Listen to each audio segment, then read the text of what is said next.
Hey everyone, welcome back to Noiseberry Games. So I know that Chris and Taylor are potentially interested in doing a bit more of their own editing coming soon at some point, potentially. So I thought I would make this little video on how I edit using Magix Vegas Pro 16. This should work in other versions as well, but I use 16 because it has a plugin I use for green screen for the ending clip I use in my videos. So this is mostly just a tutorial for Chris and Taylor, but I thought maybe people might be interested in it as well. So the first thing I've done in Vegas is, because I've got a 2-monitor display, I can afford to have the preview window absolutely tiny. So what I do is I reposition this to make the timeline big, to make the preview window tiny, and then I click on the video preview, which puts it up full screen on my second monitor, which won't show up in this video, but that's how I edit. And then you can actually save this layout as its own layout. So I've got it saved as big timeline. So that's how I actually have it. You just go window layout, save layout as big timeline. Pretty much it. First thing I do is I drag my video footage into Vegas. So I'm just going to use this Biomutant stuff that I've got, that I've already edited. So I take it, I just drag it into the timeline, give it a moment, and you just pop it right to the front, bam. Normally I have this on the other monitor. So I think by default these little headers are up. I don't like having them because they make the peaks look very small. So I just go to the little hamburger thing and go turn off event headers, and then I can see the peaks a lot better. So because I record with NVIDIA Shadowplay, there is an option to record my mic as well. So the red track, the second track here, is the game audio, and the bottom track is my mic audio. But Shadowplay records just horrible quality mic audio. I don't know why. So I always record in Audacity as well. So I then go to Audacity. I go find, where the heck is it? Biomutant. And I would drag that below it. Bam. So now I've got my 4 tracks. I've got the video on top, game audio, my mic audio as a guide. So I'll just mute that. And then I've got my actual mic audio. And then, because the top 3 are all recorded in Shadowplay, they are grouped together, so they'll all slide together, whereas my mic audio is by itself right now. So the first thing I want to do is I want to sync those up. So I also use the Shadowplay mic audio as a guide.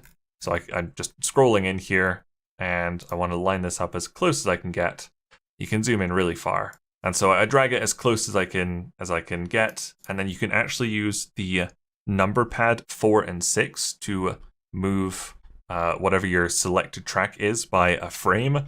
So you can get very, very close using the numbers 4 and 6. So that's pretty well lined up, I think. So once that's done, just before I delete the muted track, I will here, I'm just going to make this bigger so you can actually see the preview.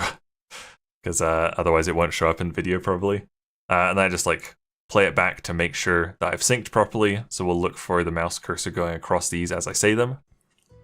Load, new, settings, credits, quit.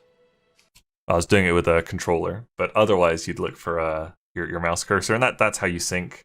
So that looked pretty in sync to me. So I click on the track on the left, not just the track here. Make sure I've selected this, then hit the delete key to get rid of it.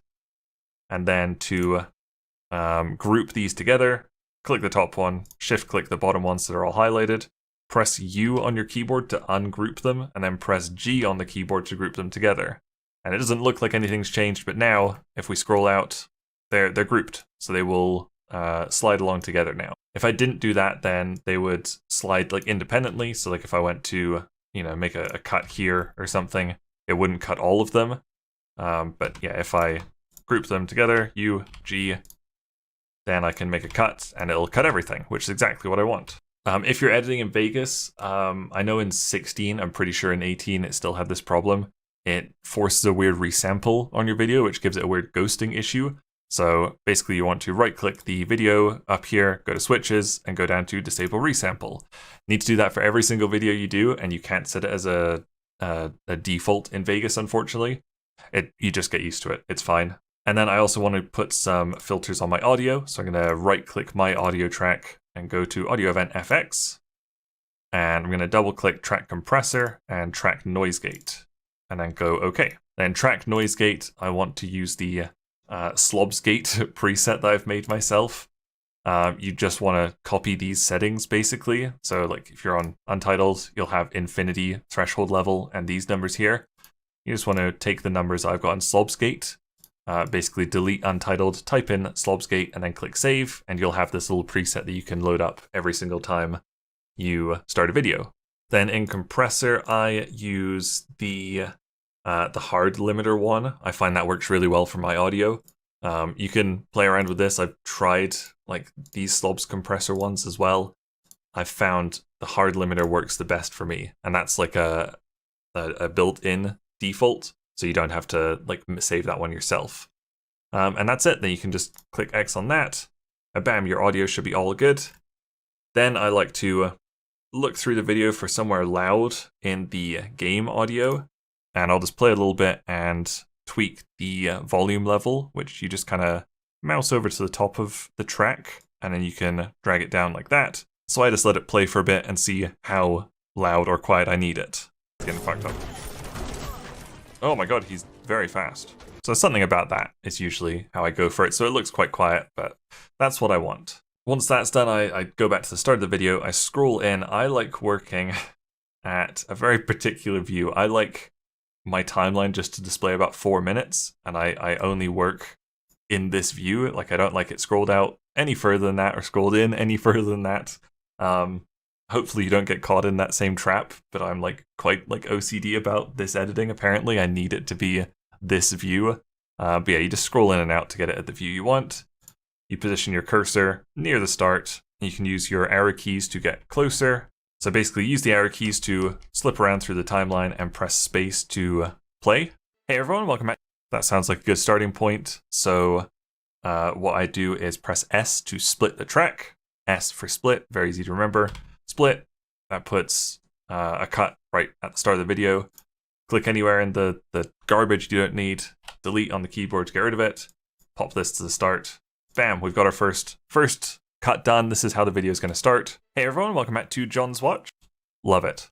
And then you basically, for these kinds of videos, you can see like the gaps that I need. I always watch all the way through here anyway, just to make sure there's no coughing or anything. If there's a cough, I just get rid of it. But then like I'll watch through, I'll be at this bit. They just randomly gave Canadians a really good deal on it. And then I manually go down to the buttons here to pause. Because if you've clicked there, you press play. I don't know why. You think, oh yeah, I want to pause there. Like if you press space, it just takes you back to where you've paused. You learn the intricacies of Vegas pretty much. So yeah, we go here. Deal on it. Look for the pause. S to cut. You have to make sure it's highlighted. Go to about there with the arrows, and it's developed by. That looks good. Split. Highlight it. Delete. Drag. And it kind of snaps there, because I've got, I think it's this one, enable snapping.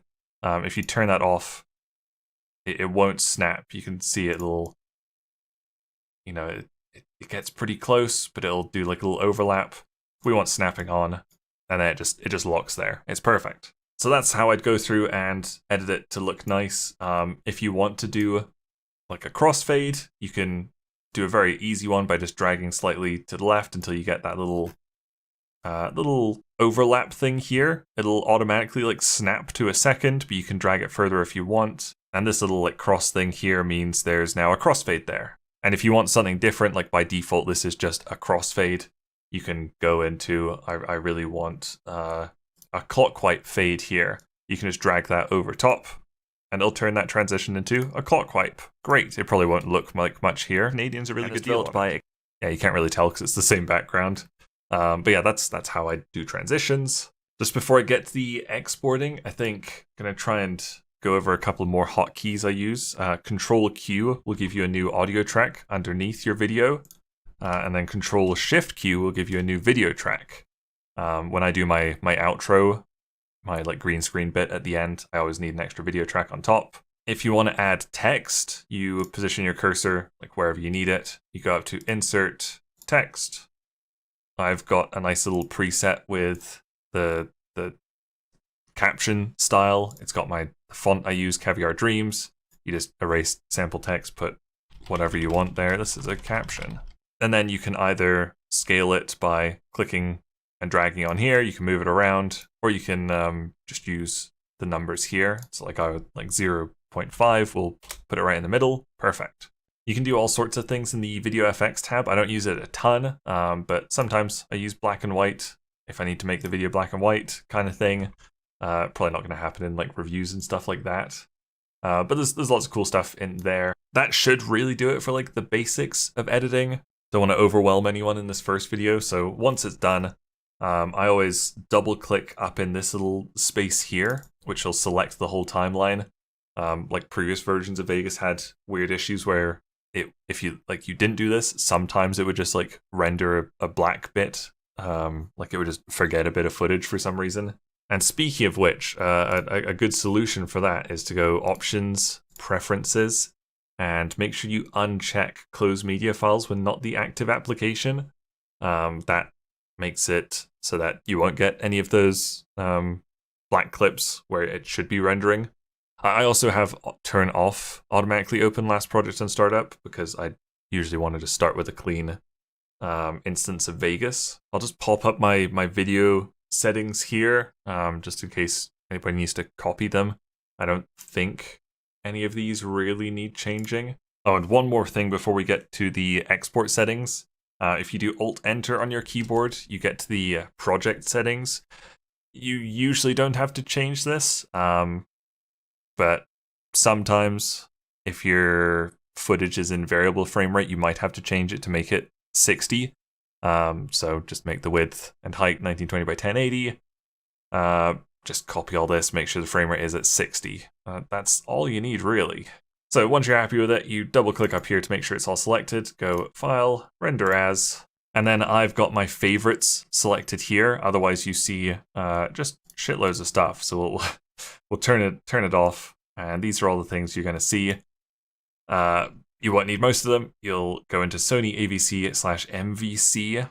I think I modified the Internet 1920 by 1080 30p one, which you can do by just like clicking it so it's selected, and then going Customize Templates. And then all you're going to want to do in there is copy what I've got in here.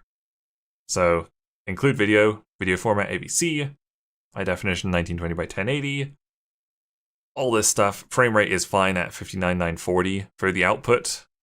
Bitrate, you do need to copy basically everything I've got here. In audio tab, we want it to be 48K. Bitrate you could bump up a bit if you wanted, but YouTube doesn't care about what quality you do anyway, so 128 is fine. System, I don't think we need anything in there. And project, just use whatever's here. And that's really it. So it's a good idea to like save these as your own templates and favorite them, and then just filter, just favorites, done. And then you can browse to put it wherever you want, and then you just render, and that's it. It should, when I'm exporting, it takes about just over like the length of a video. So if I was exporting this, it's like a 38 minute video. It would take about 45 minutes to export probably. Just depends how much movement you've got in your video, really. If it's, if the camera angles don't change too much, it'll be about on time. If there's a lot of movement and it's like very graphically intensive, it can take up to 2 times the length of your video. But yeah, that's just the basics of how I edit my videos in Vegas Pro 16. I'm sure there's loads I've missed. There's loads more like advanced things I didn't get into. I don't think we'd need most of those at the start.